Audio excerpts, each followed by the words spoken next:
Lacey Everett here with Minds in Motion.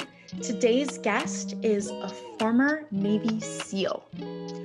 With that said, this interview is top secret. He is to remain anonymous to ensure the safety of others. He has some pretty rad things to say, so I am stoked for you all to learn from this video. Also, subscribe to the YouTube channel so you can watch all of the other videos and learn from them as well. Our Navy SEAL is going to talk about mental tenacity, how to train like you fight, Navy SEAL training requirements, how to remove mental blocks that keep you stuck, and how to work well in a team. Most importantly, I would like to take this moment to honor and thank all of the individuals who have served and serve now. All right, without further ado, I would like to introduce to you our former Navy SEAL. Glad you're joining us. Well, thank you. So I just wanted to start right away and ask you what Navy SEAL training is like and what kind of characteristics go into a Navy SEAL. Well, first of all, thank you for having me, Lacey. It's great to be able to share some of my experiences and some of the, what the life of a Navy SEAL can be like or is like. So I would say that some of the real qualities of a Navy SEAL would be there's physical toughness that Navy SEAL has. There's mental tenacity. There's this just undying desire never to quit. That's one thing that you're just taught from day one is not to quit, regardless of the obstacles against you or the environment that you're facing. You'll continue to persevere. Other great qualities of Navy SEALs are their commitment to their teammates.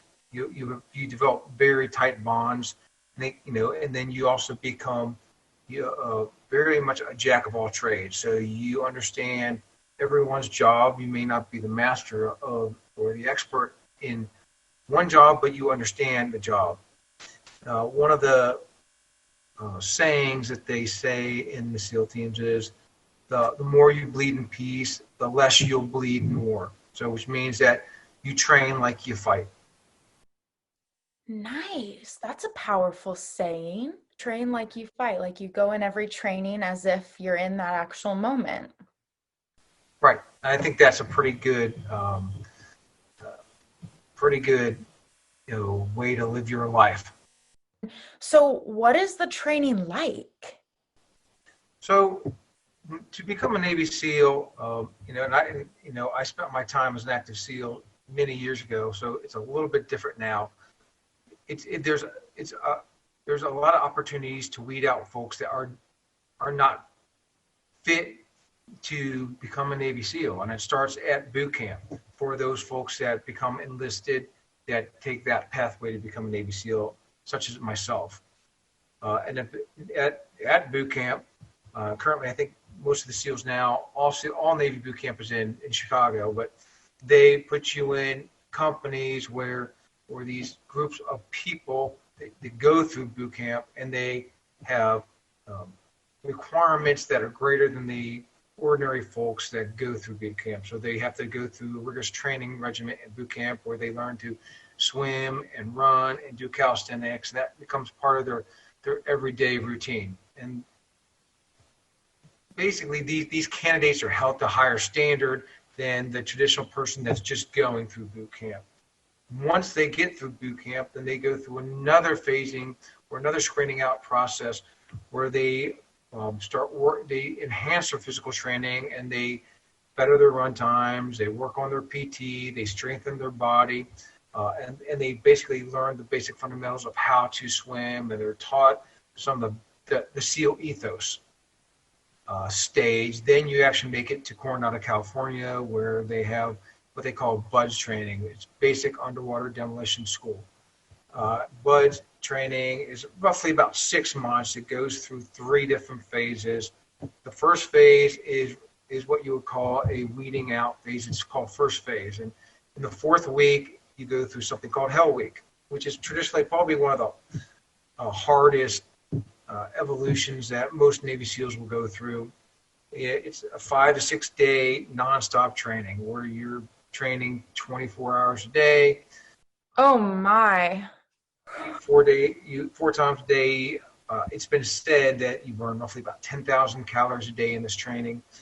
It's just nonstop. So you are going through a lot of physical exertion, a lot of mental harassment.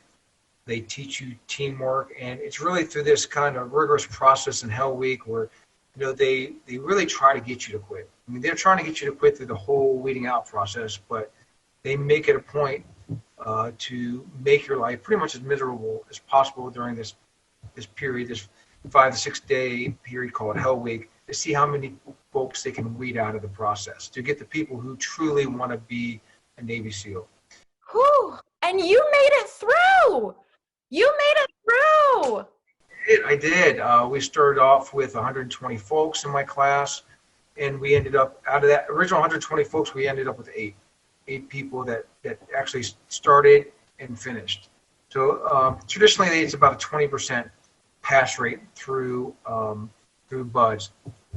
So that was pretty good. So once you get through the first phase, you go through a second phase, which is where they teach you how to do diving. You learn how to do open circuit, which is kind of like the traditional scuba diving. And then you learn how to do closed circuit type diving, where it's more of a combat diving. And they teach you, it's where you leave no bubbles. You learn how to do basic navigation underwater without taking peaks. And then once you go out of that dive phase, you go into land warfare phase, where they teach you how to do fire and maneuver. They teach you how to use weapons. They teach you how to use demolitions. And again, every stage you go through, the training becomes harder and more rigorous. Your standards for runs and swims and obstacle courses, those times become harder and harder through each phase. So as you go through this phase of training, they're refining you as an individual. You're learning to become more resilient. You have to be mental tough to get through every stage. And if you're lucky enough to pass through this training without getting injured, then basically you go on, once you graduate buds, and you go on to something called SEAL qualification training, where you get more into the small unit tactics, and you actually become, you do more of the actual SEAL skills, where you learn how to learn how to parachute jump.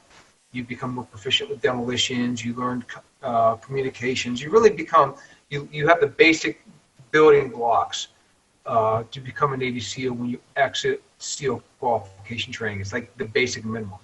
But as you can see, this period takes to get through SEAL qualification, training, from boot camp to SEAL qualification training can take you, if you make it through the first time, up to 2 years. So there's a huge weeding out process.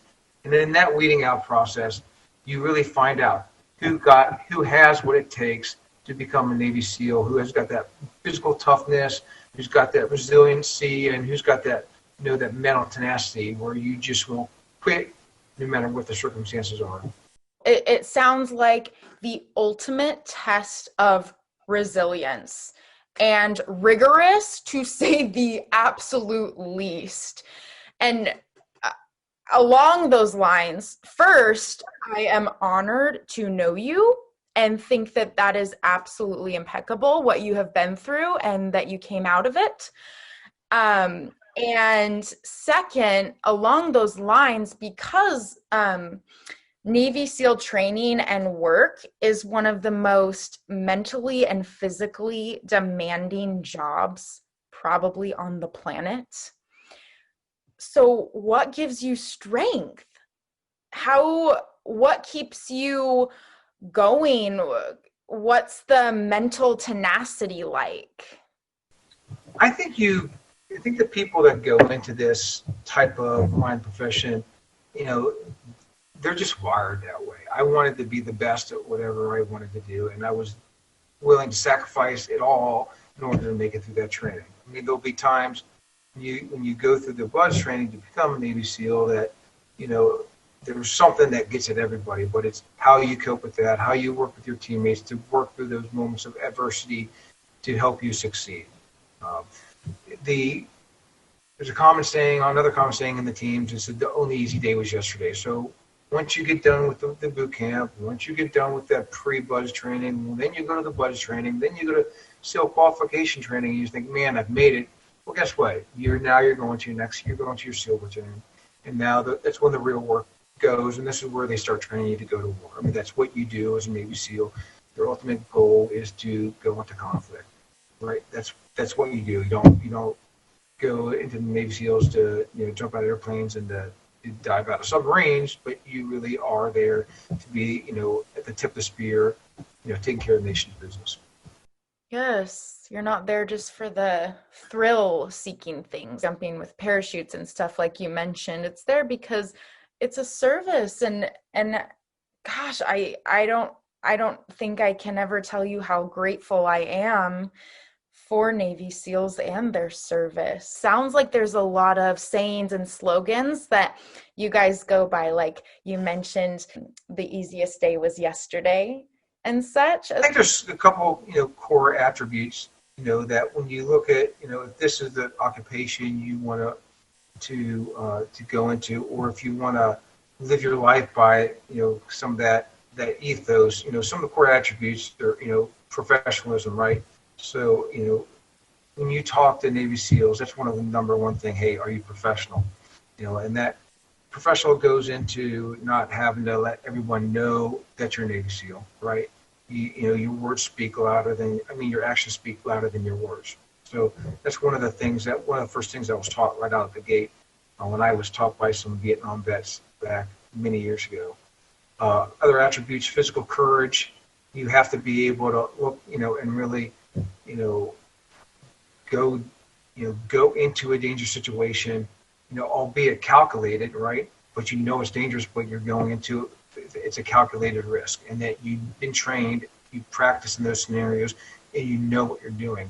And it's a great way to approach life. You may go, if you're in a job or you're going to try something new, you've thought about it, you've thought about all the scenarios, you've trained, and now you're going to approach that task. So really, that's kind of really, another way to live your life.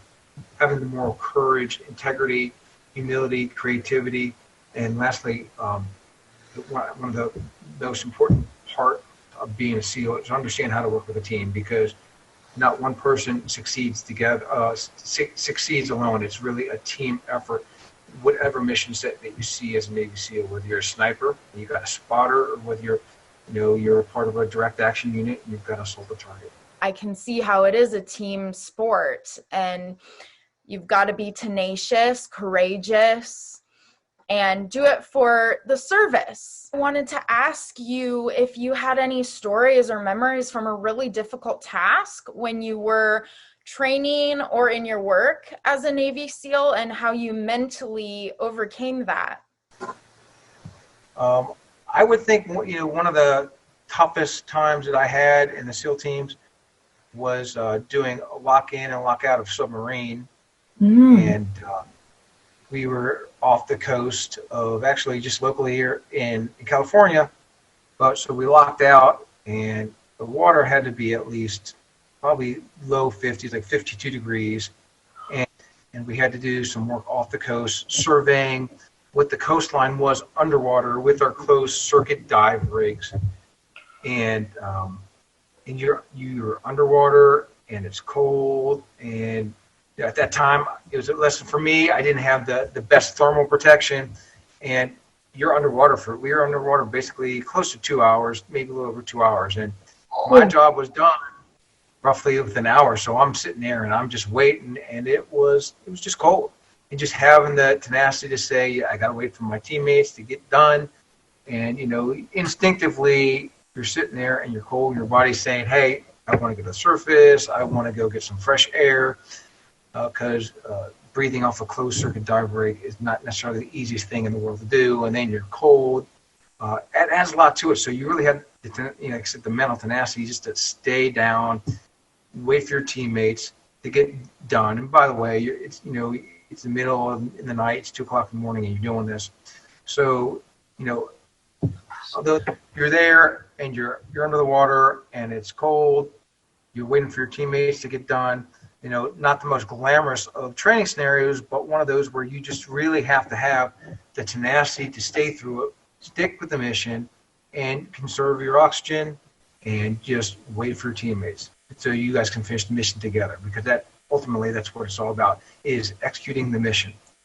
A way for you to get through that moment, because I cannot imagine that if I was there, and I cannot imagine that. And so talk about mental tenacity. I mean, and it sounds like a way for you to get through it is just focusing on completing the mission. Completing the mission is kind of what I'm hearing.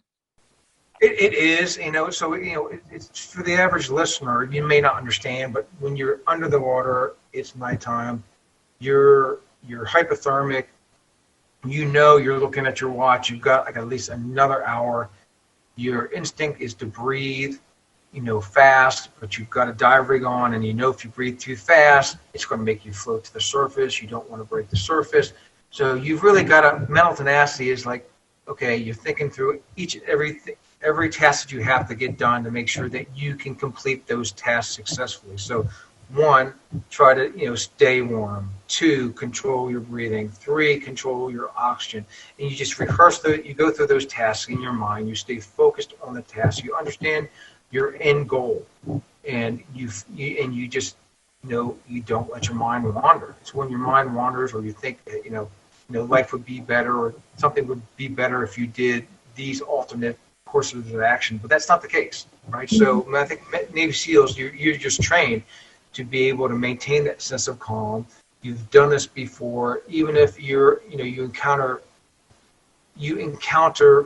a scenario or something that that you haven't trained before. You understand what actions you have to take to bring things back into control. So I think that all ties into the mental tenacity. And like I said, the more you bleed in peace, the less you bleed more. That where you're just training for success all the time. It's really that professionalism that Navy SEALs have that bring them to the forefront. Oh, your ability to remain calm in what some might see as life or death situations. And that takes great strength, and I'm sure comes from a lot of your training. I'm so grateful that we got to speak today.